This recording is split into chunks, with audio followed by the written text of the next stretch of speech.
சித்தப்பாரு இறந்துட்டாங்க. சரி. அதனால அங்க போக முடியாம இருக்குது. இந்த தீட்டு கழிஞ்சவரை தான் போகணுமேன்றதுக்காண்டி வெயிட்டிங்ல இருக்கணும், போகல. 2 வருஷம் ஆகி போச்சு இல்ல?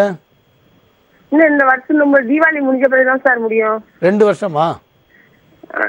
ஒரு வருஷம் போகாம இருந்துட்டோம். இப்ப போலான்னா அவங்க இறந்து போனனால போக முடியாம இருக்குது.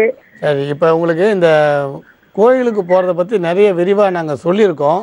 அதை பத்தி இன்னொரு சந்தர்ப்பத்தில் சொல்றோம். இருந்தாலும் இப்போ உங்க பிரச்சனைக்கு தீர்வு சொல்லிடுறோம். இப்போ முதல்ல ஒரு விஷயம், நம்ம வாழ்க்கையில பிரச்சனை வரும்போது கட்டாயம் குல இஷ்ட தெய்வத்தை தியானம் பண்ணணும், பூஜை பண்ணணும்.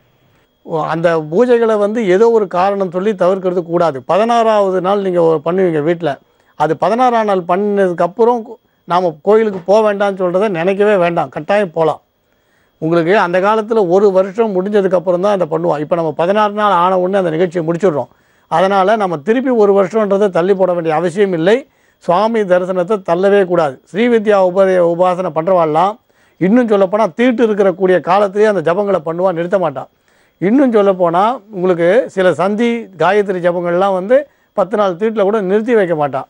அதனால் எதுக்கு இதெல்லாம் சொல்கிறோன்னா, தீட்டு உள்ள பிராமணர் தீட்டு முடிஞ்சு அந்த 10 நாள் முடிஞ்சு தீட்டு முடிஞ்சு உங்களுக்கு கோயிலுக்கு போயிட்டு பூஜைகளே பண்ண ஆரம்பிச்சிடுவான். இதெல்லாம் நிறைய விரிவாக இன்னொரு சந்தர்ப்பத்தை சொல்கிறோம்.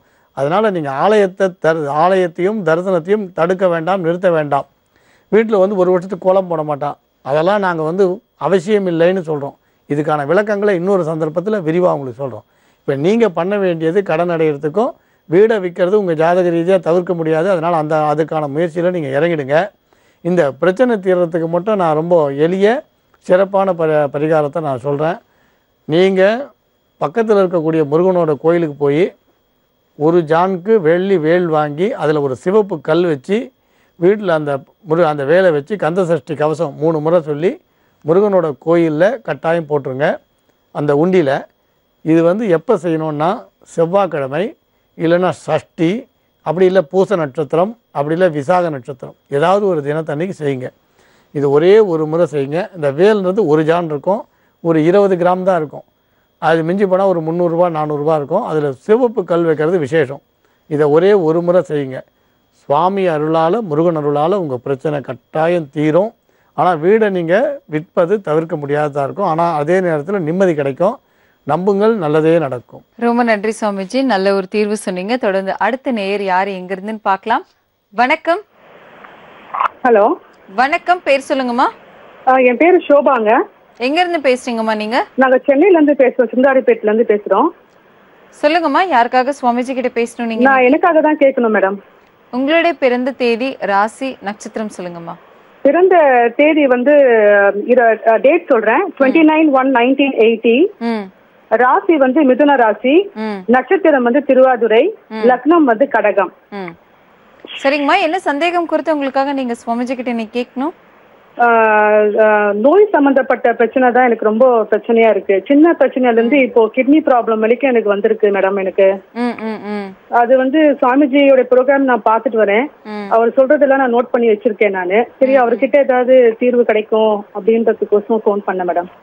சரிங்கம்மா, கவலைப்படாதீங்க. உங்களுடைய ஆரோக்கியத்திற்கு என்ன பரிகாரம் இருக்கு அப்படின்றத சப்தரிஷி வாக்கியம் மூலம் சுவாமிஜி கிட்ட தெரிஞ்சுக்கலாம். சொல்லுங்கம்மா, கிட்னில கல் இருக்கா உங்களுக்கு? இல்ல சுவாமிஜி, எனக்கு புரோட்டீன் லீக்கேஜ் ஆகுறதுனால கொஞ்சம் அந்த 10% கிட்னி ப்ராப்ளம் வேலை செய்யறது தடைப்பட்டு போகுதுன்னு சொன்னாங்க. சின்ன பிரச்சனைக்கோசம் போனேன் சுவாமிஜி. அது கிட்னி பிரச்சனை தான் தெரிஞ்சது எனக்கு. சரி, அது ரொம்ப ஒரு பண வீரியம் வேற அதிகமா ஆகுதுங்க. மன கஷ்டம் வேற, கொஞ்சம் நோய் பிரச்சனை தான் ரொம்ப தாங்க முடியல சுவாமிஜி. எனக்கு வயசு 34 வயசு தான் ஆகுது சுவாமிஜி. சரி, இப்போ உங்களுக்கு உத்தியோகம் போறீங்களா? சொல்லுங்க சுவாமிஜி. வேலைக்கு போறீங்களான்ற? இல்ல சுவாமிஜி, வீட்டுல தான் சுவாமிஜி இருக்கேன். ரொம்ப டயர்ட் ஆயிடுது, எங்கேயும் வேலைக்கு போக முடியல. போயிருந்தேன், இப்போ இந்த ப்ராப்ளமால நான் வேலை ரிசைன் பண்ணிட்டேன். ஓ, இப்போ நீங்க இப்போ உங்களுக்கு ரொம்ப எளிமையான பரிகாரத்தை சொல்றோம். சொல்லுங்க சுவாமிஜி. நீங்க ஏற்கனவே இந்த மந்திரங்களை எழுதி வச்சிருந்தீங்கன்னா அதுல சொல்லுங்க சுவாமிஜி. தன்வந்திரி பகவானோட மந்திரம் ஏற்கனவே நீங்க எழுதி வச்சிருப்பீங்க. அந்த தன்வந்திரி பகவானோட மந்திரத்தை நீங்க ஒரு சுவாதி நட்சத்திரம் அன்னைக்கு ஜபம் பண்ண ஆரம்பிங்க. நீங்கள் பெருமாள் கோயிலுக்கு போய் கருட பகவானை தரிசனம் பண்ணிட்டோ, முடிஞ்சால் அவருக்கு நல்லெண்ணெய் விளக்கு போட்டுட்டோ வீட்டுக்கு அதுக்கு அடுத்து அன்னிலேருந்து தன்வந்திரி ஜபத்தை ஒரு 45 நாள் தொடர்ந்து பண்ணுங்கள். இடையில 3 நாள் தீட்டு வந்தால் அதை அப்படியே சேர்த்துக்குங்க, 45 48 ஆக்கிங்க. இது வந்து பெருமாள் கோயிலுக்கு போய் சுவாதி நட்சத்திரம் அன்னைக்கு கருடனை தரிசனம் பண்ணிட்டோம். அதுக்கப்புறம் வீட்டில் வந்து தொடர்ந்து இந்த தன்வந்திரி ஜபம் 28 உரு நீங்கள் ஜபம் பண்ணுங்கள். இது 45 நாள் கணக்கு சொல்லியிருக்கேன். அதான் 45 தடவை பண்ணுங்கள்.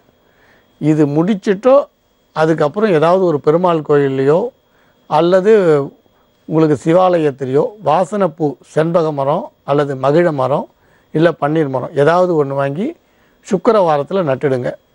இப்போ உங்களோட பிரச்சனை வந்து முழுமையாக விலகிடும், நல்ல ஆரோக்கியம் இருக்கும், செல்வ செழிப்புக்கு குறைவு இருக்காது. வேறு எந்த பரிகாரமும் வேண்டாம். உங்கள் பிரச்சனை இப்போதைக்கு பெருசாக இருந்தாலும் பசித்தவனுக்கு அது அவனுக்கு பெரிய பிரச்சனை. ஆனால் உங்களுக்கு வந்து கொடையுள்ளம் கொண்டவனுக்கு அவனுக்கு அன்னம் இடுறது சிறிய பிரச்சனை. நமக்கு நம்ம பிரச்சனை பெருசு. ஆனால் சுவாமிக்கு வந்து நம்மளோட கோரிக்கை ரொம்ப சின்னது. கட்டாயம் அவர் நிறைவேற்றி கொடுப்பார். நம்புங்கள், நல்லதே நடக்கும். ரொம்ப நன்றி சுவாமிஜி. எல்லாருக்காகவும் வந்து அற்புதமான நீங்க விளக்கங்கள் நீங்க சொன்னீங்க, நிறைய பரிகாரங்கள் சொன்னீங்க. கண்டிப்பா இதனால எல்லாருமே ரொம்பவே பயனடைஞ்சிருப்பாங்க. ரொம்ப நன்றி சுவாமிஜி. மங்களானி பவந்து. உங்களுடைய வாழ்க்கையில் ஏற்படும் பிரச்சனைகளுக்கு விடை காணவும் சுவாமிஜி கிட்ட பேசவும் OME space name space city என டைப் செய்து 57575 என்ற எண்ணிற்கு நீங்க மெசேஜ் பண்ணீங்கன்னா நாங்க உங்களுக்கு கால் பண்ணுவோம். யோக ஆஞ்சநேயர் சக்தி பீடம், அனுமன் உபாசகர் ஜோதிட சிம்மம், திருவல்லிக்கேணி சுவாமி கண்ணன் பட்டாச்சாரியா சப்தரிஷி வாக்கியம் மூலம் உங்களுடைய பிரச்சனைகளுக்கு தீர்வு சொல்லுவார். மீண்டும் நாளை சந்திக்கலாம். இது ஓம்காரம்.